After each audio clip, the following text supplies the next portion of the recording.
You're listening to the ISF podcast for your organization's better cybersecurity. Your host, ISF CEO Steve Durbin, is an expert in leadership, business culture transformation, and cyber strategies for today's top enterprises. I'm producer Tavia Gilbert. In today's episode, Steve speaks with Karena Man, whose expertise is connecting organizations with leaders in technology as a senior client partner at Korn Ferry. Karena highlights the growing awareness of cyber by boards of directors, an awareness brought on by the increase in cyber intrusions. She emphasizes the importance of storytelling and collaboration, and she and Steve discuss AI and the preparedness of the board. Karena, hello. Lovely to see you. Thanks very much for joining me on the podcast today. Steve, thanks for having me. Oh, it's a pleasure. Now, cyber and the board, big topic. They've been made more complicated, I would say, by AI making a sudden appearance in the boardroom too and pulling up something of an empty chair. And that's what we're going to talk about. So cyber today is not just about IT anymore. It's nothing really technical, I would say. We've moved away from some of those old silos that used to exist. But have boards really grasped that yet? Or what's your insight? What's your view? That's a great question. And it's the big question. And so I would say that boards are actually more cyber savvy than ever before, largely because they can't get away from the topic. And too many of them have had, unfortunately, firsthand experience, usually post-incident, right? Or in the middle of an incident when they do get called in. And I would say that their awareness of the threats to the enterprise, threats to the organization are greater than ever. At the same time, like you said, with the rise of AI, even the threat landscape has changed. It's no longer just cyber criminals, it's state actors, there's deep fakes, there's just so many vectors of attack that I think that there is a little bit of confusion. And I would even dare say one board member provocatively said, if we're going to be attacked, why do we even have cybersecurity? Why don't we just pay the ransom when we get attacked? And it was not meant to be taken literally, but one to be provocative to say, if this is going to happen with such great frequency, what can we really do about this? I like that. I think you're absolutely right. My own experience of boards, I've been working down at Henley Business School for about the last 8 years or so now on their board program. And the way in which the boards coming through that have matured over that period of time is really quite staggering. But that sort of provocative question, I love that. I think that's exactly what boards need to be doing, because all too often, that historically they sort of deferred to Susan or Fred or whoever it is who gets IT. Let's listen to what they've got to say and then we'll take it from there. And the issue around, ransomware, as you mentioned it, is one that I think we probably need to be having more discussions about. We're starting to see regulation preventing some of the payment of ransomware in certain places. We all know that it still takes place. People will pay rather than anything else. Just sticking with that area for one moment, what sort of advice do you give to boards when they ask a provocative question like that, but actually underneath it, it's a very serious question that they're trying to come up with an answer to? Yeah, there's a follow-up question to that. Let's uncover that. What's the real concern under that? If we go back to what boards are really charged with, they're charged with oversight and governance. They are there to really provide guardrails, in many ways, allow the organization to go fast by asking the right questions. And also, they're the CEO's boss, right? And so they are there to provide that oversight. So if you peel back one more layer on that question, we're going to just keep being attacked. Why do we keep spending all this money on cyber security and InfoSec? Why don't we just pay the ransomware? The question under that is, are we then deploying our resources in the right way? These cybersecurity budgets are going up every year. And I would also say that in the last couple of years, particularly since lockdown, since the pandemic, when everyone went home, worked from home or worked remotely, there was a bit of a proliferation of cybersecurity tools. And CEOs, CFOs, and of course the board are asking these questions. It's like, wait a minute, every year our budgets go up, CISOs keep continuing to ask for headcount. And yet when our CISOs, when Susan comes and, they present to us quarterly or they present to us annually, the first thing we see is a slide that shows all the scary statistics, right? This many attempted intrusions, this many incidents, et cetera, this many things thwarted, these many attempts. And so when they see this, they kind of tend to throw up their hands and say, again, I'm not really seeing the value of cybersecurity prevention or our program in general? And so I think when boards ask those provocative questions, what they're really doing is challenging either the CIO or the CISO to really come forward and articulate what's the story here, right? What are we doing? Why are we investing in this? And is this truly a strategic area as CISOs claim or they say that it is, when it's really hard to quantify the value of it? I think that's absolutely right. And what are some of the ways that you've seen that the CIOs or CISOs can really crack that nut? Because it's hugely important, right? That's right. Let's also remember that the role of the CISO is just a little over a decade old. Right. If I may invoke the attack on Target, which was like the seminal thing that really brought cybersecurity to the forefront beyond just the boardroom, beyond just the enterprise. Consumers in North America were affected deeply by it. So it became something that a lot of people became aware of. But the role itself is really only about a decade old. Right. And in that decade, we've expected CISOs and InfoSec professionals to really come from being an operational, back office, defensive organization to being at the forefront, being able to interface with the CFO, right, and the CEO, to be able to come to the boardrooms. At the same time, talk to the marketing folks about what's important, talk to the product development people about how you need to incorporate security awareness into your products. So I would say that there's also been this compressed timeline in terms of requiring the CISO to come forward and be able to tell the story. But this is where I would focus on, is to be able to tell the story. And so in the work that I do at Korn Ferry, when I am also assessing and helping my clients hire their next CISO, one of the things I'm looking for is not just someone who's technically deep, but someone who has the empathy, someone who really understands what is it that the business is trying to do. So if it is a software company, at some point, the product and feature set are going to be comparable, right? The prices are going to be comparable. But if a cybersecurity expert, a CISO, can help the salespeople go out into the field and really differentiate the product and say, you're right, there's a lot of indifferentiation. But what differentiates us is that we stand by it, right? Maybe we drink our own champagne, right? We use this system when we are interfacing with our clients or customers, or we have built this type of cybersecurity into the product. Then at that point, the CISO just also becomes a sales enablement person. That's one of the difference. If it's a consumer product, for example, again, who is your end customer? Your end customer are everyday people who don't want their data on the dark web, who don't want their interactions with your brand, who don't want their preferences to be available to everyone. So think about, how do we, for our CPG company, right? How do we enable our customers to have great experiences? How do we enable our product and marketing folks to delight these customers and keep them safe?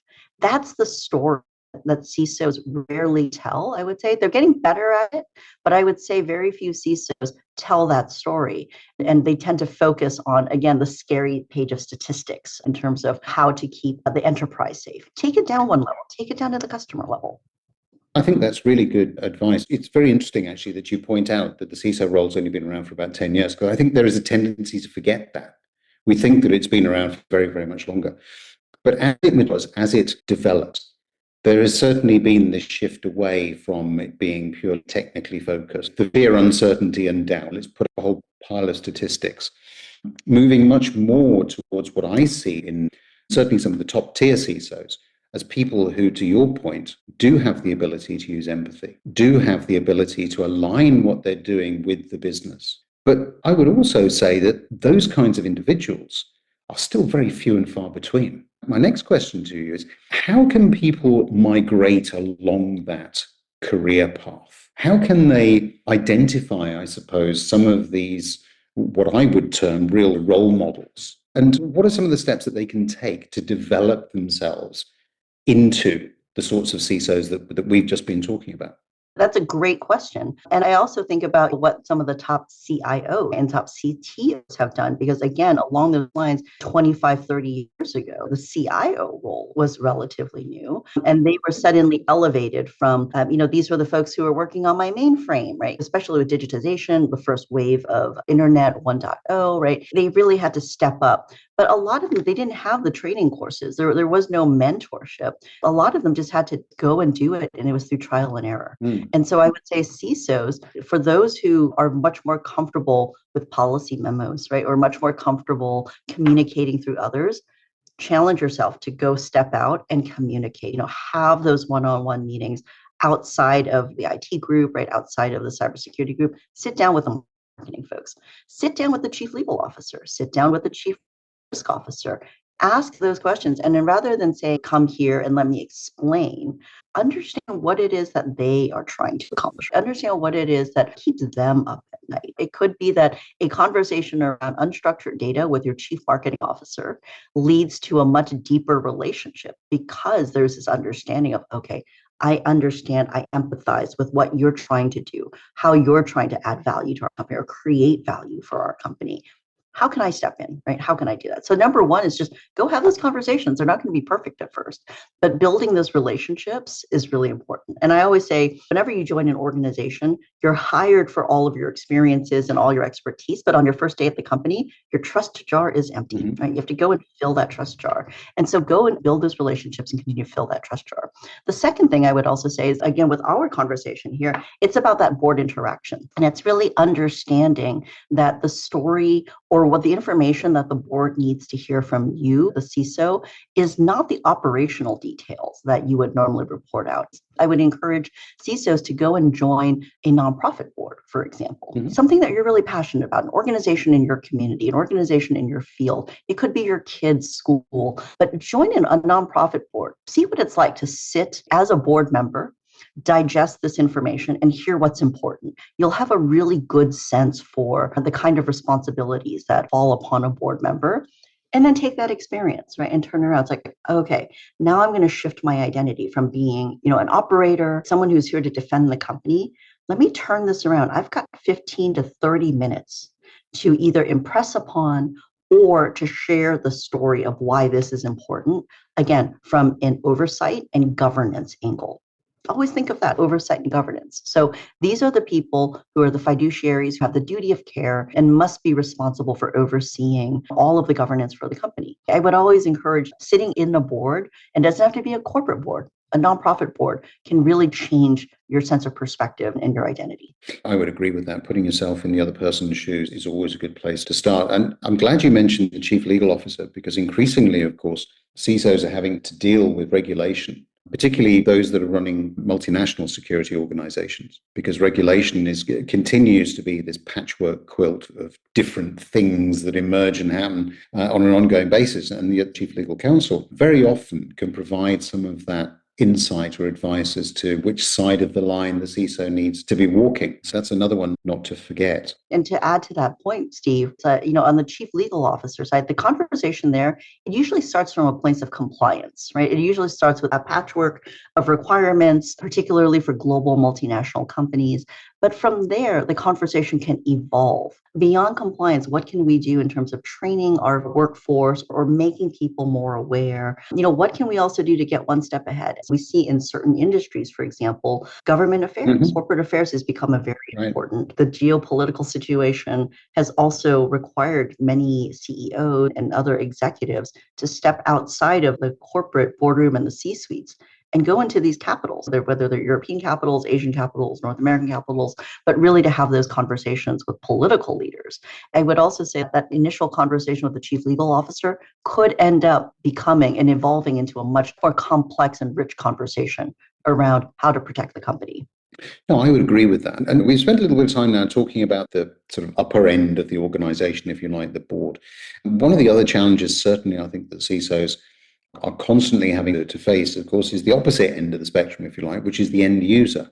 And balancing the needs of the two ends, I think, is something that they always need to be very aware of. And you mentioned compliance there. Compliance for me is very often used, I would say, as something of an excuse rather than anything else. I'm not a big compliance fan, mainly because good compliance doesn't always make for good security. And I believe the opposite is true. But I was with somebody this morning, a healthcare provider, frontline healthcare provider, who was telling me that he has to change his password across all different systems every 2 weeks, and no password can be the same. And when he makes the change, it can't be similar. So it can't be something like, I don't know, edition 123 and then change it to edition 1234. It has to be completely different. And I said to him, well, how do you cope with that? I said, because you can't possibly remember it. Thinking he was going to say, well, it's not a problem because we've got this password manager that we use. He said, I write them down. because that's the only way I can remember it. And that for me was a good example of how security had moved probably too far, had forgotten the end user. Yes, we're compliant, we're changing passwords every fortnight, but our users are writing them all down and off you go. We're a small sort of hop, skip, and a jump from the old post-it note stuck on the laptop to get access to it. I think the CISO remembering that there are all sorts of level that they have to be working with. And the board also remembering that it isn't just strategy that they're dealing with. It's governance from the top to the bottom, even down to some of these, what some might consider to be very trivial issues around passwords. But the board understanding that overall responsibility that it has. And I'm interested in your view here, because boards have no issue at all understanding fiduciary responsibility. It's in the DNA, right? It's there. Do you think they fully understand the overall scope of their cyber responsibilities? That's a really great question. And you're absolutely right. We all get, I know I do, I get an email message every couple of weeks saying that, it's like, oh, this company that I use, it's been compromised, or my passwords have been compromised. Please change your passwords. And, the board there's also a tendency to get inured. Mm-hmm. It's hard to really find that sense of urgency when everything is an emergency. We just get used to operating at that level. But to your question, I would say that what boards also need to think about is beyond just the fiduciary, is also, what we started with. The company is going to experience an incident. They're going to experience attempted intrusions. And one of the things that we wrote about in a paper recently is turn the page on the attack and focus on resilience. It's going to happen. How prepared are we as a company, all the way down, like you said, down to the consumer level, to really bounce back from this, to respond to this? I think in the last couple of years, we've seen some really severe, hurtful attacks where employees couldn't even badge in to the systems because companies, they weren't able to say with certainty how deeply compromised their systems were or how deeply into the systems the bad actors had gotten. So even things like badging in would have given another point of entry to the bad guys. And so they had to lock out their employees, or, they were issuing things on pencil and paper. They just couldn't get onto their systems. And so these are the sort of things that boards also have to remember, is that when there is an incident, it's also understanding, what does this mean for us? One question could be like, in a worst case scenario, how long would it take to reboot the company, to get all of our processes started again, to get our workflows going again, to get production lines back up and running safely? We saw CPG companies that were attacked that could not get product out to the shelves. They couldn't manufacture them. The supply chains were compromised. They couldn't get product out to the shelves. And so that's the question that boards should also be able to jump in and ask, is it's not just tell me about the attack, but it's also, what's the next layer? The next layer is, what are the biggest priorities? Are the priorities to, one, make sure our customers are safe, make sure our employees are safe? Have we contained this, right? Is it quarantined? Can we continue to work? One of the things when I talk to CISOs is that they say, yes, we know that this state actor is in our systems, but we've got them isolated and quarantined, and we're able to use a fail-safe system, or those particular systems were air-gapped. Our production lines, all of our manufacturing plants were air-gapped. And while the corporate systems might have been compromised or impacted, we can still continue to make products. So these are the sort of stories or the sort of understanding that CISO should help share, to help impress upon the board members, these audit committee members, risk committee members. This is what they should understand, is that these are the steps that have been taken. No, I think that's really good advice. And certainly I'm seeing a lot more boards becoming actively involved in running cyber simulation exercises, tabletops, that kind of thing, to try and understand how it might all impact and what they should do. And just getting, again, that reassurance, as you've rightly pointed out, that the organization is sufficiently resilient, that everybody understands how long the systems can be down for, and there are the backups in place. Let's talk about AI specifically. What's the sort of level of understanding maturity in the boardroom about AI? Again, I would say it's increasing, but I think there's more questions about AI than there is this widespread understanding or acceptance or even agreement and consensus on how we're going to proceed with AI. I think it's exciting to a lot of board members that there are so many possibilities, that there are opportunities for growth. At the same time, there is this understanding that the guardrails aren't necessarily there. Anyone who's used one of the large language models, don't name any of them, I think there isn't a single person I've talked to who hasn't had a model hallucinate or give them a questionable answer to a query or to a task. And so there is this understanding that the technology is promising and that we should experiment with it and innovate with it within our enterprise. But there is this worry that it could be used for not so good purposes. Very recently, I spoke with a CISO where someone in the organization had received a voice message from someone purporting to be a very senior person, a board member, that they needed access to these systems. And the voice, the inflection, down to the expressions that they used were a dead ringer for this person. And so this person said, why would they be calling me? And at the same time, we're all trained to be compliant. We're trained to be helpful, to be useful, but good for them. They caught something that was interesting. They said, this person used the word, please send this to me. And they said, this person never says please. And so it was one of those things where, the human, right, outsmarted the AI. And so they sent it to the CISO. They did, in fact, manage to find it was a deep fake. But this is one of those things where they impersonated this board member. They were able to take, videos, right, and interviews this person had. They were featured on Bloomberg. And so they were able to just nail that voice. And so I think there's also been some board members who've been the subject of deep fakes. So there is this understanding that we have to be very cautious about it. At the same time, boards are also feeling like they don't want to miss out on this opportunity. They don't want their companies to miss out on this opportunity, to do something really innovative. And so I would say there isn't a perfect pat answer that I can give you. There is this sense of, it's exciting. They don't know enough about it to be safe around it. So there is this expectation that the CISO will be the person who's going to help navigate how to do this safely. At the same time, they don't want the CISO to be the hall monitor, saying no to in the Tesla. So there's something called ludicrous mode, right? That allows the car to go 200 miles an hour. And the only reason that exists is because there are really good brakes on that car. And so the CISO in many ways serves as the brakes for this next generation car. The CISO can allow or enable the organization to go really fast, to innovate, to try new things, largely because they've got the guardrails and the safety net to make sure that customers aren't harmed, that the reputation of the company isn't harmed, that employees remain safe. But they don't want the CISO to be the hall monitor. I saw some statistics the other day that really did quite shock me. We had done a piece of work with Ipsos Mori on a survey around the world of the C-suite. And one of the findings that I did find so shocking around AI in particular was that it came back that the vast majority of organizations that we spoke to, whilst experimenting in some way, shape or form with AI, also had absolutely no in place around AI. And that, to me, at best is negligent and clearly sits in the board's purview. I mean, that is what they are there to do. And I was surprised because I'd made this assumption that that was something that would have been covered off as part of the normal governance process.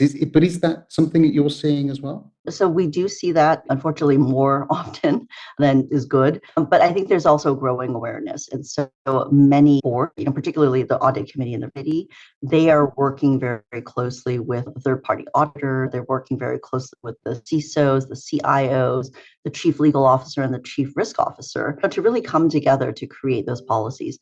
I would also say for organizations that have a chief data officer, there have been data governance in place for a lot of years. Even going back to, I would say, 2016, 2017, 2018, when we started to see the rise of the chief data and analytics officer, was that data governance was one of the things that they really had to tackle.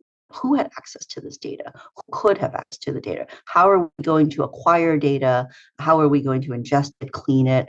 And then, like you said, just even a code, a sense of how are we going to use this data? How are we going to use the data that we collect from our customers, from our partners, et cetera? And I would encourage that, that's a really good place to start. AI governance will require a much more sophisticated, much more nuanced approach to governance.